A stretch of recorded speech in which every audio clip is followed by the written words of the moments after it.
ብዙዎች የምድር ገነት ብለው ነው የሚጠሯት። በዓለም ላይ የዚችን ያህል ውብ ሀገር የለም። እንደ ሀገሪቱ ባይሆንም ህዝቦቿም ቆንጆዎች ናቸው። ሀገሪቱ ከተፈጥሮ እስከ ባንክ ሀብት፣ ከአስገራሚ ባህል እስከ ውብ ጋራና ሸንተረር፣ ከሰላም እስከ ነጻነት ታደላለች።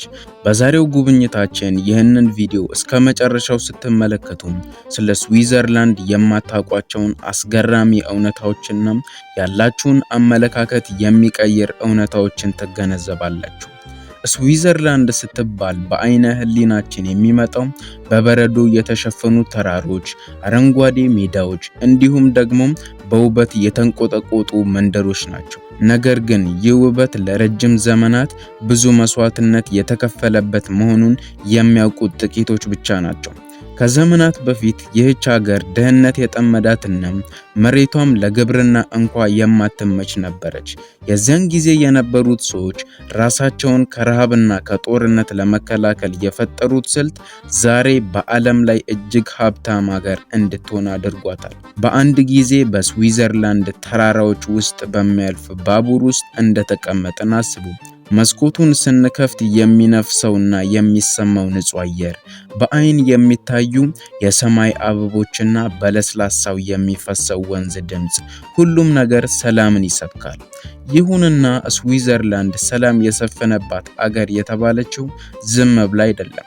ሁለቱ የዓለም ጦርነቶች መላው አውሮፓን ሲያቃጥሉ ስዊዘርላንድ እንደ ደሴት ሆና በሰላም መትረፍ የቻለችው በምን ምክንያት ይመስላችኋል? ይህንን ስትሰሙ በእርግጥ የጦር መሳሪያ አልነበራቸውም ማለት አይቻልም። እንዲያውም በስዊዘርላንድ እያንዳንዱ ተራራ ዋሻ ውስጥ የሚገኘው መሳሪያ የትኛውንም ሀገር ሊያስፈራራ ይችላል። ታዲያ ስዊዘርላንድ እንዴት ከተለያዩ የዓለም ጦርነቶች ልትተርፍ ቻለች ካላችሁም ይህች ሀገር ከሌሎች ሀገር በተለየ መልኩም ከወገንተኝነት የጸዳ ዲፕሎማሲን ስለምትከተል ነው። ለምሳሌ ይህች ሀገር ከየትኛውም ሀገር ጋር የጠበቀ ወዳጅነትም የጠበቀ ጠላትነትም የላትም። እንደውም አብዛኞቹ ሀገራት የተካረረ ጠብ ውስጥ ሲገቡ ለሽምግልና እሷን የሚመርጡት። ጥሩ ሽማግሌም ናት ማለታችን ነው። እንዲሁም ስዊዘርላንድ ዛሬ የዓለም የገንዘብ ማዕከል ናት። የዙሪክና የስዊዝ ባንኮች ስም በዓለም ላይ እጅግ ታማኝ ተደርጎም ይወሰዳል።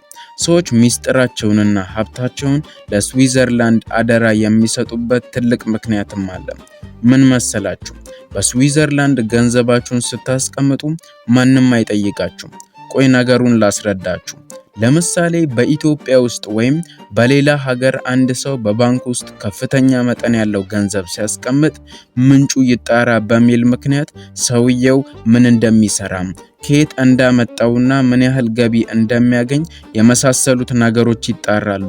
ነገር ግን ተጣርቶ ገንዘቡን ባልተገባ መንገድ ካመጣው ገንዘቡ ይወረስበታል። በስዊዘርላንድ ግን እንዲህ የሚባል ነገር የለም። አንድ ሰው ገንዘቡን አጭበርብሮ ወይም በሙስና ቢያመጣውም እንኳን ማንም የሚጠይቀው የለም። ለዚህም ብዙ የዓለም ባለስልጣናትና ባለሀብቶች እንዲሁም ደግሞ ነጋዴዎች ገንዘባቸውን እንደሚያስቀምጡባት ይነገራል።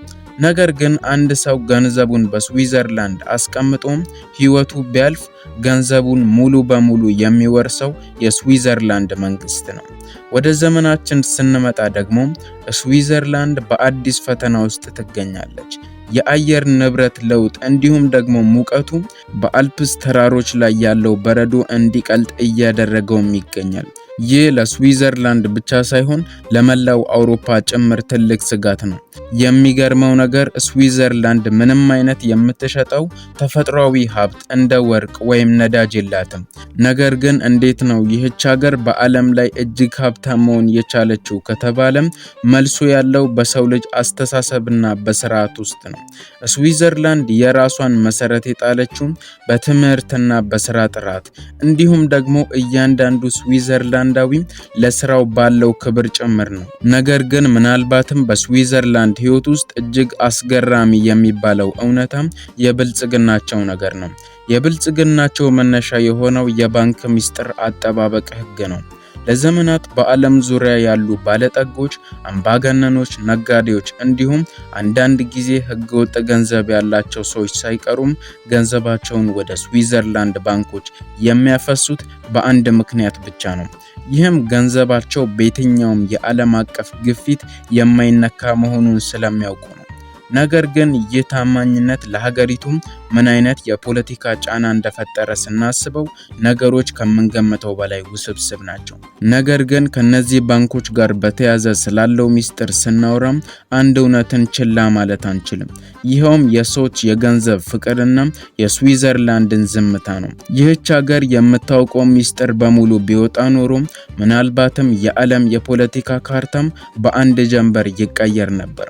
ነገር ግን ስዊዘርላንዳውያን ይህንን ሚስጥር በጥንቃቄ ይጠብቁታል።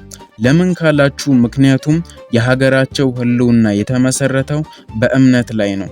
አንድ ጊዜ እምነት ከተሰበረ ስዊዘርላንድ ልክ እንደ ተራ አገር የምትሆንበት ቀን እንደሚመጣም ጠንቅቀው ያውቃሉ። ለዚህም ነው ሚስጥር መጠበቅ ትልቅ ጥበብ ነው የሚል የውስጥ እምነት ያላቸው። አሁን ደግሞ ወደ ተፈጥሮ እንመለስ። በስዊዘርላንድ ተራሮች ውስጥ እየተጓዝን ነው እንበል። ከፊት ለፊታችን የሚታየው የማተርሆርን ተራራ ጫፍ ነው። ይህ ተራራ ለስዊዘርላንድ የኩራት ምልክት ጭምር ነው። ነገር ግን ከጥቂት አስርተ ዓመታት በኋላ ይህ ተራራ የበረዶ ካባውን ሙሉ በሙሉ ሊያጣ እንደሚችል ይገመታል። ይህ የሚሆነው በሳይንሳዊ ግምቶች መሰረት ነው። ለዚች ሀገር ተፈጥሮ ማለት የገቢ ምንጭ ብቻ ሳይሆን ተፈጥሮ የህልውናቸው መሰረትም ጭምር ነው። ስዊዘርላንድ የምትሰጠን ትልቁ ትምህርት ሀብታም መሆን ማለት ብዙ ገንዘብ መያዝ ብቻ ሳይሆን ያለንን ሀብት በጥበብ መጠቀምም ጭምር ነው። በሌላ በኩል ደግሞ የስዊዘርላንድ የትምህርት ስርዓት እጅግ የተለየ ነው። ምክንያቱም እዛ ያሉ ተማሪዎች ከንድፈ ሀሳብ ይልቅ ለተግባር ትልቅ ቦታን ይሰጣሉ። አንድ ተማሪ ትምህርቱን ሲያጠናቅቅ ከስራ ገበያው ጋር ቀጥተኛ ግንኙነት አለው። ይህ አሰራር ሀገሪቱ ለሰራተኛ ችግር እንዳትጋለጥም አድርጓታል። በእርግጥ ስዊዘርላንድ ፍጹም ሀገር አይደለችም። በዚያም አለ በዚህ ብዙ የውስጥ ክርክሮችና የኑሮ ውድነት እንዲሁም የራሳቸው የሆኑ ማህበራዊ ችግሮች አሉባት።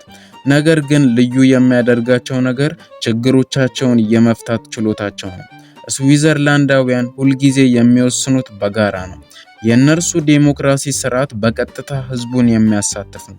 እያንዳንዱ ትልቅ ውሳኔ በህዝብ ውሳኔ ይወሰናል። ይህ ማለት ግን አገሪቱ ያዘገመ ስርዓት አላት ማለት አይደለም። በተቃራኒው ሁሉም ሰው በውሳኔ ውስጥ እጁ ስላለበት ውሳኔው በተግባር ላይ እንዲውል ከፍተኛ ጥረት ያደርጋሉ። ከዚህ የልማት ልዩነት ባሻገር ስለ ስዊዘርላንድ ስንነጋገር ሁልጊዜም የሚነሳው ሌላው አስገራሚው ጉዳይ ደግሞ የገለልተኝነት ፖሊሲያቸው ነው። ስዊዘርላንድ በዓለም ጦርነቶች ወቅት ብቻ ሳይሆን ዛሬም ድረስ በአብዛኛው ዓለም አቀፍ ግጭቶች ውስጥ ጣልቃ አትገባም። ይኸውም ገለልተኛነት ነው ስዊዘርላንድን የዓለም የሰላም ድርድር ማዕከል ያደረጋት። ታላላቅ መሪዎች ሲጋጩም ለድርድር የሚመርጡት ቦታ ስዊዘርላንድን ነው። ምክንያቱም እዚያ ማንም ወገንተኛ እንደማይሆንባቸው ጠንቅቀው ያውቃሉ። አንድ ሀገር በሌሎች ሀገር ዘንድ ይህን ያህል መተማመን ማግኘት ከቻለች ከማንኛውም ወታደራዊ ኃይል በላይ ትልቅ አቅም አላት ማለት ነው። ይህች ሀገር በውብ ተራሮች መካከል ተቀምጣም ለዓለም ሰላም የምትሰጠው ሚና ቀላል የሚባል አይደለም። በእርግጥ ስዊዘርላንድ ስንል ስለ ሀብታምና ስለ ሰላም ብቻ አይደለም የምናወራው፣ ስለ አንድነትም ጭምር ነው። በስዊዘርላንድ ውስጥ 4 የተለያዩ ቋንቋዎች በይፋ ይነገራሉ። የጀርመን፣ የፈረንሳይ፣ የጣሊያንና የሮማንሽ። አንድነት በልዩነት የሚባለው ጽንሰ ሐሳብ በስዊዘርላንድ ላይ በተግባር ይታያል። እርግጥ ነው አንዳንድ ጊዜ በራሳችን አቅም ብቻ መጓዝ ሲያቅተን ውጫዊው ዓለም ምን እንደሚመስል ማዳመጥ ያስፈልጋል። ነገር ግን የስዊዘርላንድ ሚስጥር የሚጀምረው ከራሳቸው ውስጣዊ ጥንካሬ ነው። የሰው ልጅ ተፈጥሮ ወደ ቀላል መንገድ የሚያደላ ነው። ስዊዘርላንድ ግን ሁልጊዜም አስቸጋሪውን መንገድ መርጣለች። የአልፕስ ተራሮችን መውጣት ከቀላል ሜዳ ይልቅ ከፍተኛ ጉልበትን ይጠይቃል። የእነርሱ የኢኮኖሚ ጥንካሬም እንደዚሁ ነው። ለምሳሌ የሰዓት ኢንዱስትሪው መጀመሪያ ላይ በበረዶ ምክንያት ስራ ሲፈቱ የነበሩ ሰዎች ሰዓትን እንደ ተራ ነገር ሳይሆን እንደ ጥበብ በመቁጠር ነው ዓለምን ያስደመሙት። ሰዓት የገንዘብ ምልክት ነው የሚባለውን አባባል እነርሱ በራሳቸው ለውጠውታል። አንድ ነገር ልብ በሉ፣ በስዊዘርላንድ ጎዳናዎች ስትሄዱም የመቻኮል ስሜት አይሰማችሁም። ሁሉም ነገር በስርዓትና በሰዓት እንዲሁም ደግሞ በጸጥታ ነው። ይህ መረጋጋት የመጣው ከዘመናት የሰላም ልምምድ ነው። ሰላም ማለት የጦርነት አለመኖር ብቻ አይደለም።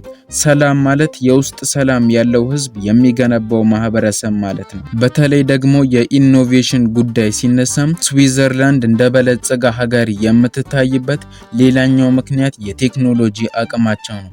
እጅግ ዘመናዊ የሆኑ የባቡር መስመሮች፣ የተራራ ዋሻዎች፣ የህክምና ምርምር ማዕከላት፣ ሁሉም ነገር ለሰው ልጅ ምቾት የተፈጠሩ ናቸው። ነገር ግን እነዚህ ነገሮች በራሳቸው አልመጡም።